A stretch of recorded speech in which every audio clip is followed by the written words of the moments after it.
covering the world of professional wrestling. This is the Signature Spot with Chris Toplack. 3, 2, 1.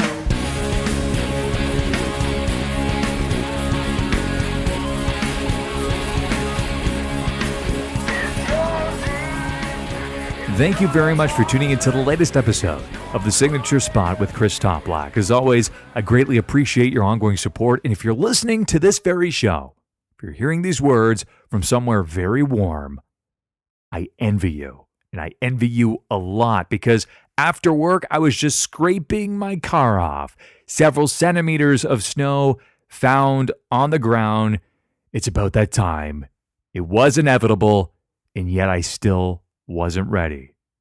But in a couple of weeks, the Christmas tree will be up. I'll be sipping on hot chocolate, and I will be singing some Christmas carols. Okay, that's not the reality, but that's how I'm going to picture it anyway. The Macho Man Randy Savage, one of my all-time favorite wrestlers, arguably one of the, if not the greatest, all-around performer in the history of the business when you factor in charisma, in-ring ability, microphone skills, marketability, in that it factor, would have turned 66 years old today. In terms of the losses in my life, I'd have to rank George Carlin number 1 and Randy Savage number 2. It's a shame he's still not here with us. It was a very eventful week. Injuries, replacements, and title changes, oh my.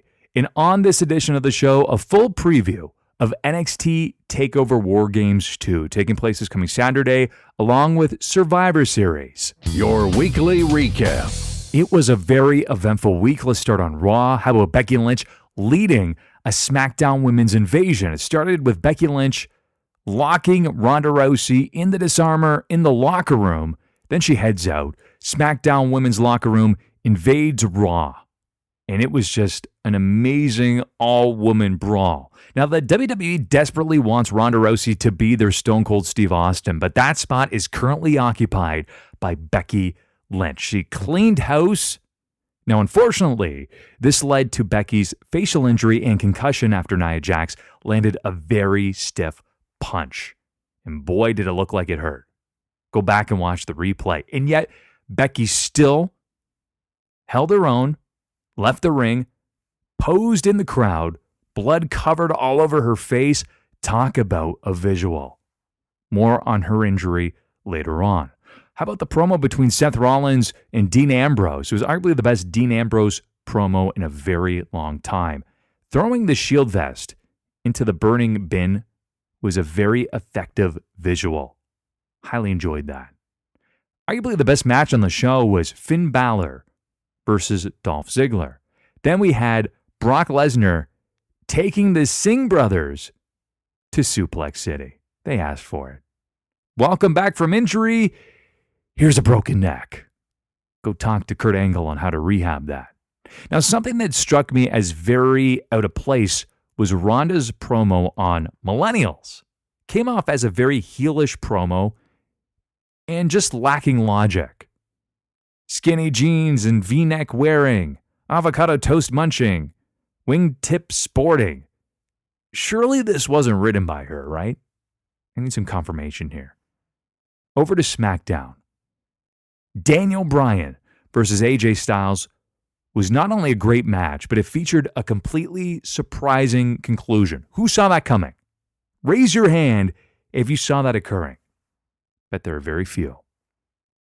Bryan hit AJ Styles with a low blow, landed the flying knee, and then pinned the Phenomenal One 1, 2, 3 in the middle of the ring to become the new WWE champion.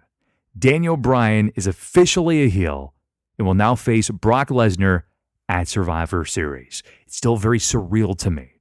Becky Lynch announced that due to a facial injury and concussion, she's not medically cleared to compete against Ronda Rousey this Sunday at Survivor Series. But she had an incredible line. Ronda, you're not the baddest bitch on the planet. You're the luckiest. And after much deliberation, Becky Lynch selected Charlotte as her replacement and even embraced her with a hug. Though I would have preferred to see Becky select Charlotte and simply say, "Don't screw this up," then walk away. That would have been far more effective and in tune with her current character. Once again, I thoroughly enjoyed the chemistry between Rey Mysterio and The Miz. Rey Mysterio remains on Team SmackDown. And then you had Jeff Hardy defeating Andrade Cien Almas to earn a spot on Team SmackDown after Daniel Bryan was removed. Then over to NXT, Kyle O'Reilly versus Hanson from the War Raiders. And that was for the War Games advantage. It will be the Undisputed Era with the advantage. They won last year. They're probably the favorites heading into this match. Predictions coming up later on. Mia Yim versus Bianca Belair. Again, I was at these tapings. The crowd was going nuts for Belair. And then you had Lacey Evans, who continues to look like a true superstar on NXT television.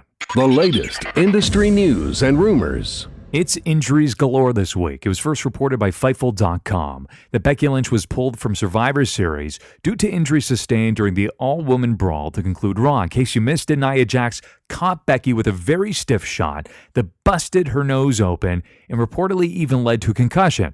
Now, I predict we will see Becky Lynch versus Ronda perhaps even as soon as the Royal Rumble, as both will be champions and will not be competing in the actual Royal Rumble match. Also, some additional injuries.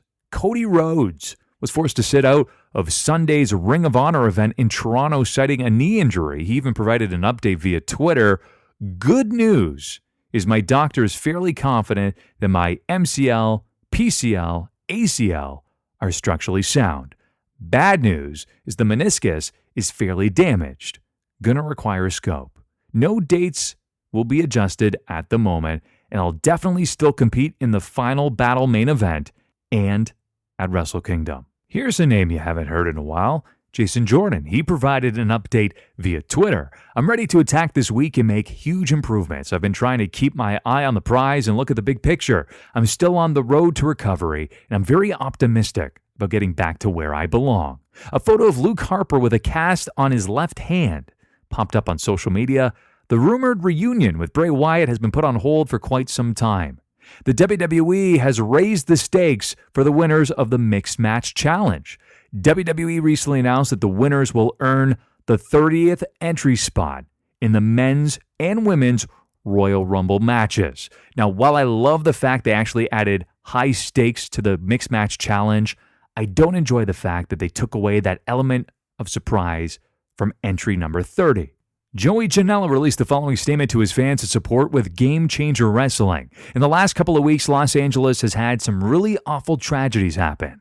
And with Game Changer Wrestling coming to Los Angeles, I knew we could make a difference. So we're teaming up with Fight TV to donate 25% of pay-per-view revenue to families of the victims of Thousands Oaks borderline shooting through the great people at the Ventura County Community Foundation. You can order this pay-per-view at the link above for $13.99. Thank you. See you Friday. You may not love him as a wrestler, but you need to respect him as a human being. Very classy.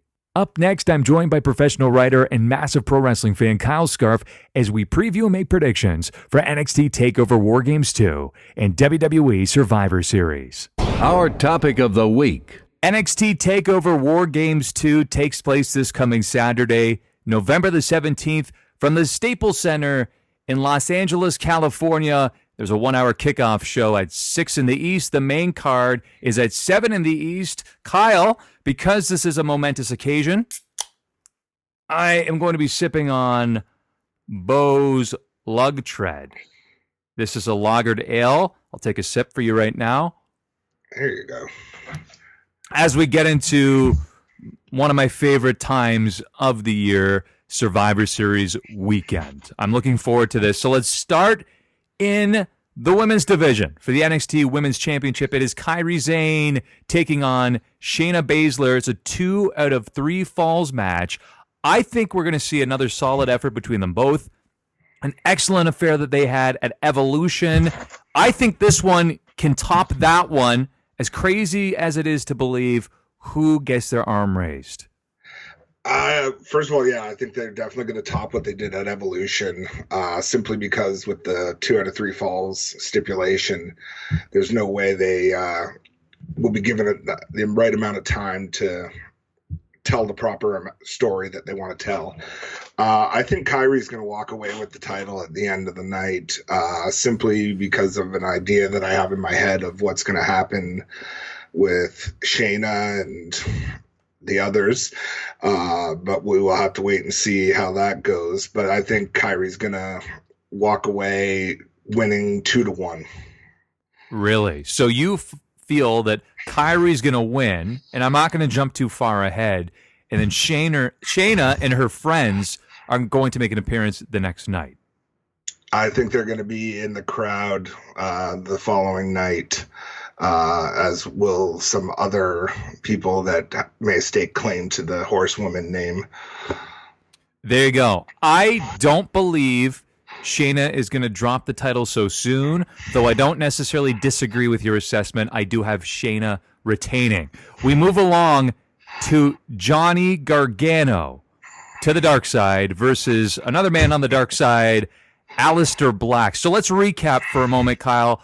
Back in August, Aleister Black was found unconscious in the parking lot of Full Sail University.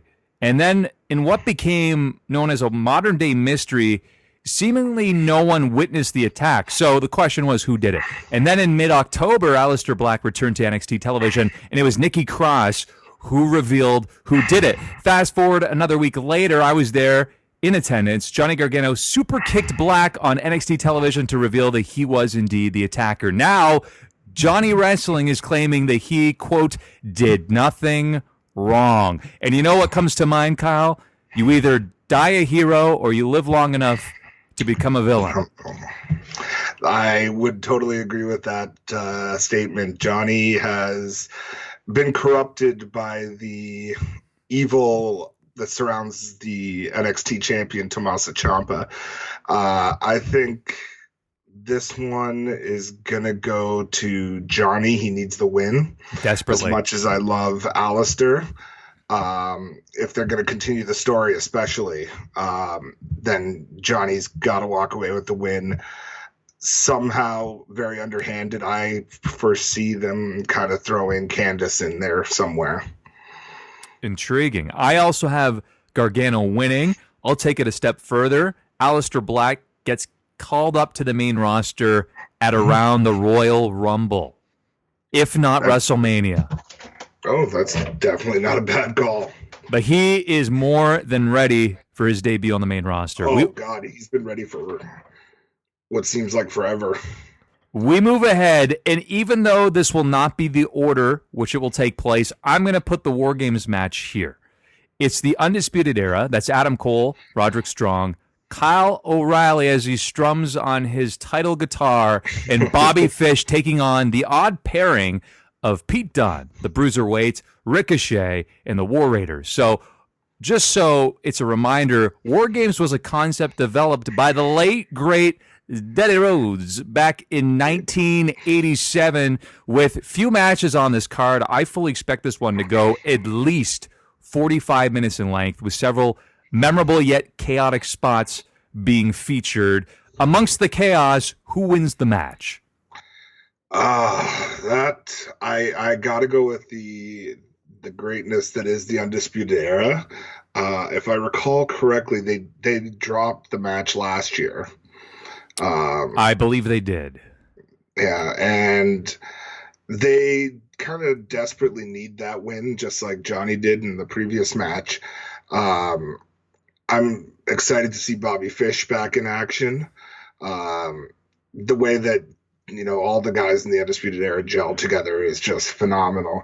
And with them not having the roof on the cage, I expect Ricochet is going to do something insane. And Pete Dunne's probably going to break somebody's fingers. Wow. So just checking back on my notes, the Undisputed Era won last year, and that was against the Authors of Pain and Roderick Strong and Sanity. Okay, I remember the triple threat brought back nightmares of the 1998 Fall Brawl War Games with the Warrior. So I'm glad they've gone back to kind of the regular concept of two teams, and I just really hope at some point that we hear a call from Mauro Ranallo about this being the match beyond. And also, perhaps a note to the late, great Stan Lee. We will see Ricochet do his best Spider-Man impersonation this coming Saturday. Absolutely. I know he's going to do something insane with there not being a roof on that cage. It's just a matter of what it is and if he's able to walk afterwards.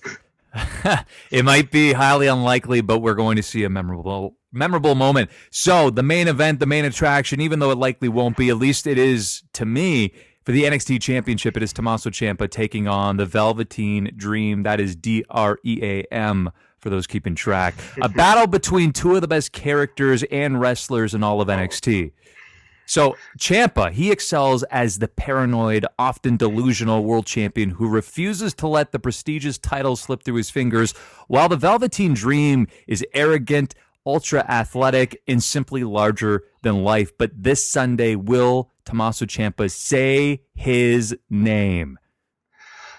Yes. The Dream, I feel like, okay, first of all, he'd be ready for a call-up to the main roster at any moment. He's just unbelievable. You know that from me. I'm probably one of his biggest fans.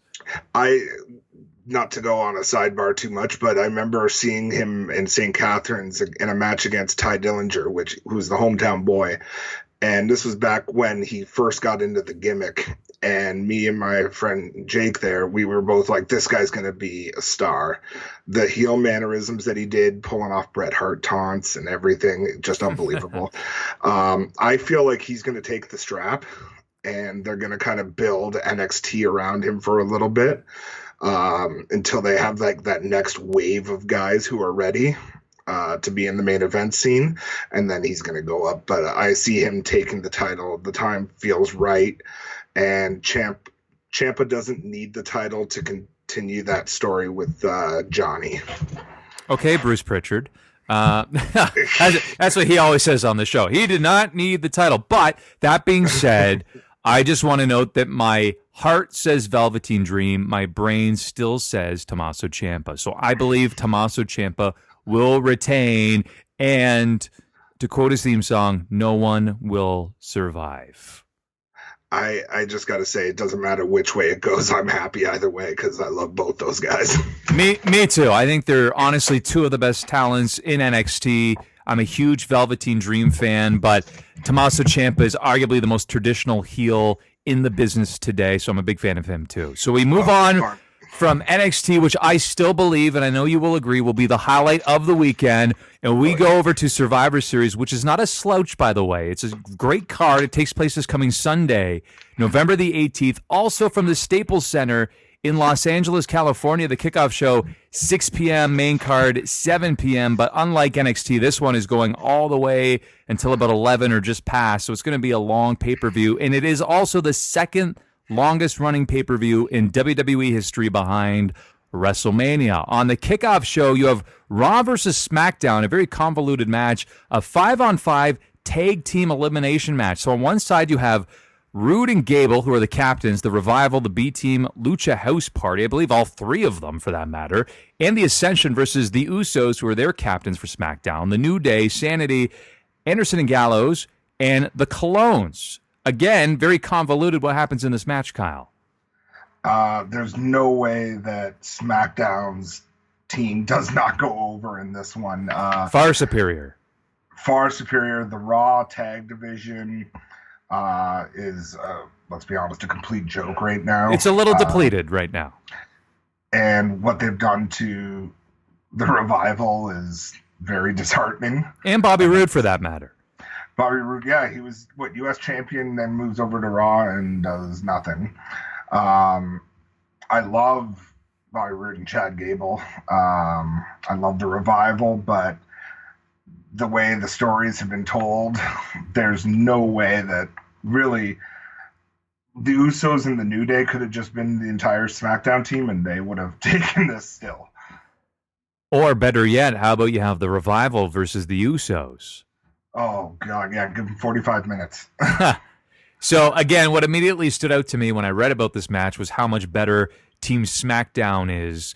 and especially on paper, should not be competitive. I'm going with Team SmackDown. A match you forgot about, it was for the WWE Cruiserweight Championship. It's Buddy Murphy defending his title against Mustafa Ali. Now, earlier in the year, Ali had some excellent matches against Cedric Alexander, but he repeatedly came up short. So now he has an opportunity to redeem himself against the ultra-impressive Buddy Murphy. But is this finally the opportunity for Mustafa Ali to capture the championship? Do you see it happening? I see it happening, but not at Survivor Series. So not quite yet. Not quite yet. If I recall correctly, they had Mustafa Ali and Buddy Murphy had some great matches on 205 Live earlier in the year once Buddy Murphy first came in to the 205 roster. So I expect if they're given the right amount of time, they're going to tear down that house. Unfortunately, probably to half an empty arena. But both those guys know how to go, and I'm going to give it to Buddy, and I'm really looking forward to that match. I'm actually going to go on the opposite side here. I believe it could be finally the time for Mustafa Ali to gain the crown. So I'm going with Mustafa Ali, but I would not be surprised at the very least if Buddy Murphy walks away still Cruiserweight champion. Over to the Raw and SmackDown Tag Team Champions. This is a title versus title match or champion versus champion match. No championships on the line. It's the Authors of Pain with Drake Maverick versus The Bar. That's Cesaro and Sheamus with the Big Show or Big Slow as he appeared on SmackDown. And I fully expect this to be a snug yet entertaining match. Who takes it? Both teams need it. I'm going to go with The Bar just because they're more established. But like you said in the previous match, I wouldn't be surprised if AOP takes it to kind of establish them a little better because they certainly need it on the main roster. I'm going with AOP because they needed to legitimize them as a real threat. So we move along. The Intercontinental Champion versus the United States Champion is Seth Rollins versus Shinsuke Nakamura.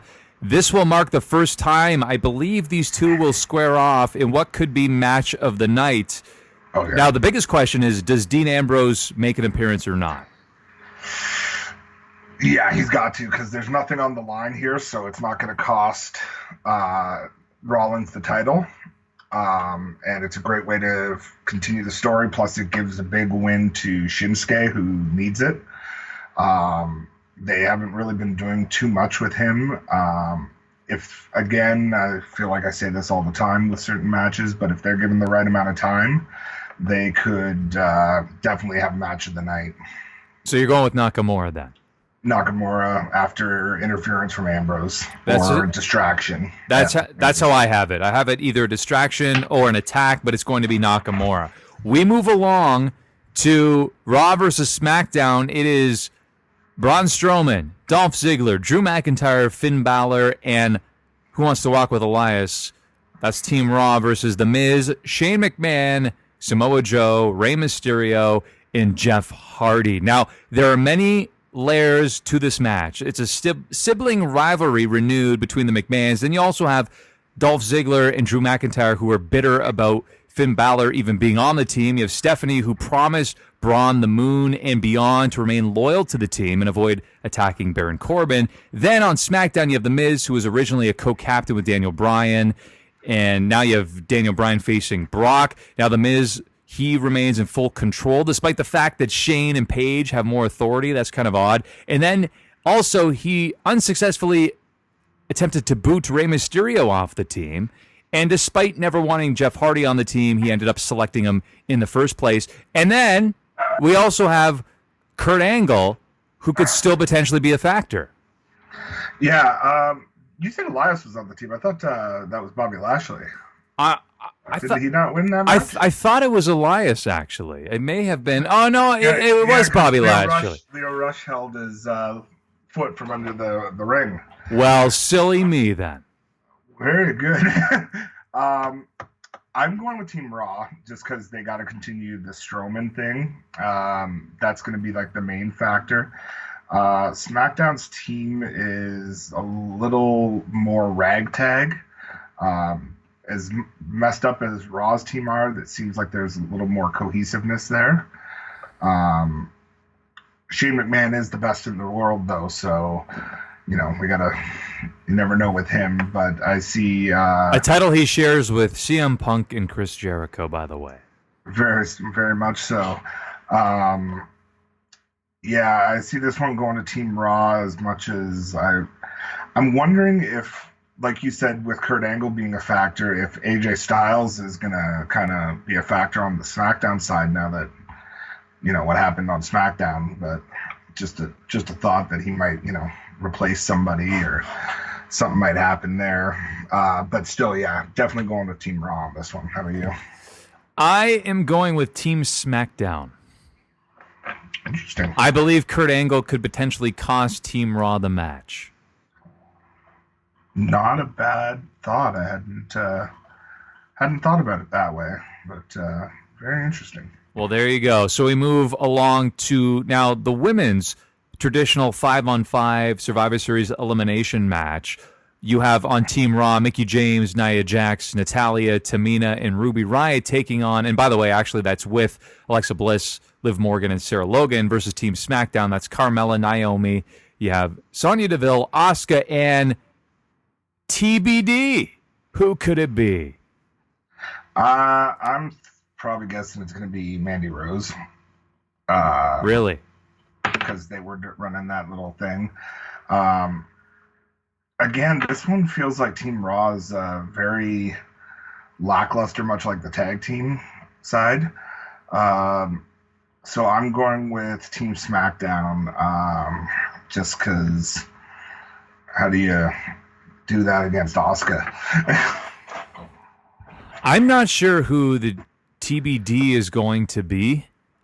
I mean, I thought for a while maybe they'll throw somebody really sporadic like a Nikki Bella into the mix because they can always count on her. And plus, she was actually on the house show circuit over in Europe, so that's a possibility. But Mandy Rose is a logical option as well, too. And I do believe that Team SmackDown will somehow win the match. What about maybe even, they said Trish and Lita are sticking around. Maybe they'll end up over on SmackDown side. But they'd have to pick one of them for this match, though. Yeah, that's true.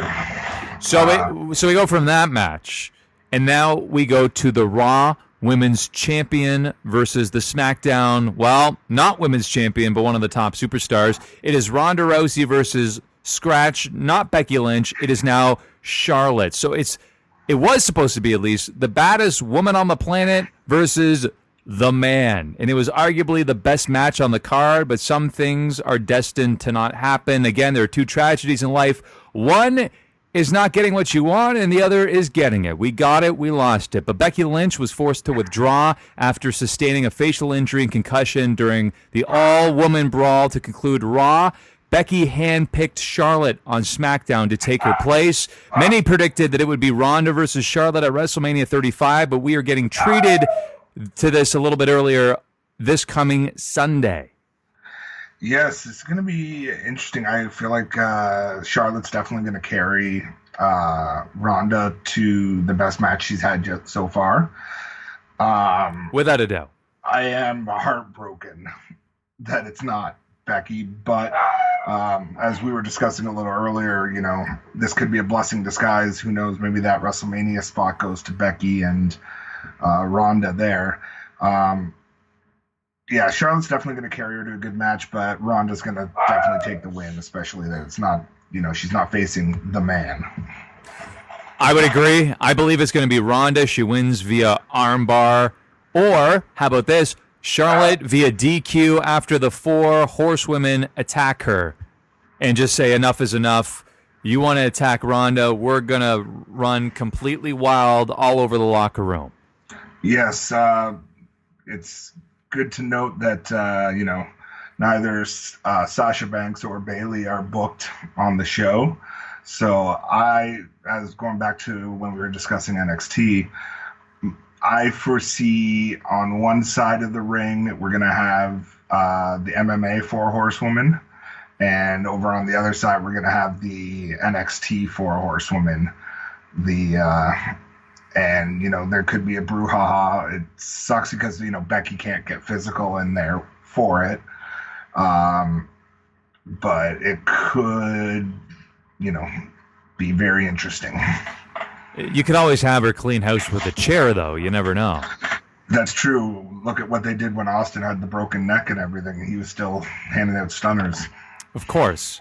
So we move to what could be or could not be the main event. I actually think that now with the switch, it should be the main event, and that's not a knock on AJ Styles, but you have the Universal Champion versus the WWE Champion. It is Brock Lesnar versus a freshly turned heel, Daniel Bryan. So the WWE continues to go back to this well-positioned David versus Goliath story. It's heel versus heel. It's a fresh matchup. And it's one that Daniel Bryan often spoke about as he was attempting to return to the ring. So I'm really intrigued to see how Daniel Bryan adapts against the Beast. And again, he previously alluded to a more grounded style of wrestling. Is that what we're going to see this Sunday from Daniel Bryan? I think so. I think a lot of it's going to really depend on if Brock wants to put on his working boots. But yeah, heel Daniel Bryan, going back to like his ROH days where, it's definitely a more grounded William Regal style. This could be fantastic. I think it should be the main event now that Becky was dropped out of the other match. When WWE's got their back against the wall, this is when they seem to shine. Becky drops out, they get the title and turn Daniel Bryan heel, and we were all talking. So definitely a great choice. I don't foresee, as much as I'd love to see Daniel Bryan go over, the Beast will prevail. Now, how amazing, and let's just picture this in a dream world, that Daniel Bryan actually forced Brock Lesnar to tap out in the middle of the ring this Sunday. Oh my God. I'd definitely be on the phone with you probably immediately screaming and jumping around my living room, just because that would be huge. I feel like that happening might be the most exciting thing to me since CM Punk beat John Cena at Money in the Bank in 2011. It would be that same kind of feeling. So something historic, that's what you're alluding to, right? I feel like it would be, yeah. But that might be because, I'm a Daniel Bryan homer. It would be interesting to see them have Brock tap, especially with, the whole rumors of him going to UFC. But it would be very interesting. I'd mark out. Of course you would. So Survivor Series takes place this Sunday, NXT this Saturday. It is the full shebang this coming weekend, live on the WWE Network. Kyle, thanks for joining me. You're listening to The Signature Spot with Chris Toplack. Plenty to look forward to. Also taking place on Friday, December the 14th from the Hammerstein Ballroom in New York City. You have Jay Lethal versus Cody for the ROH Championship for the Final Battle pay-per-view. And then also for the NWA 10 pounds of gold, you have Jake Hager, formerly known as Jack Swagger, taking on Nick Aldis. That's at WrestleCade on November the 24th. And of course, this weekend it is NXT Takeover War Games 2 and WWE Survivor Series. As always, I appreciate you tuning in to this episode. If you would be so kind, like it, share it, and tell your friends, family, and fellow wrestling fans to tune into the show every single Thursday.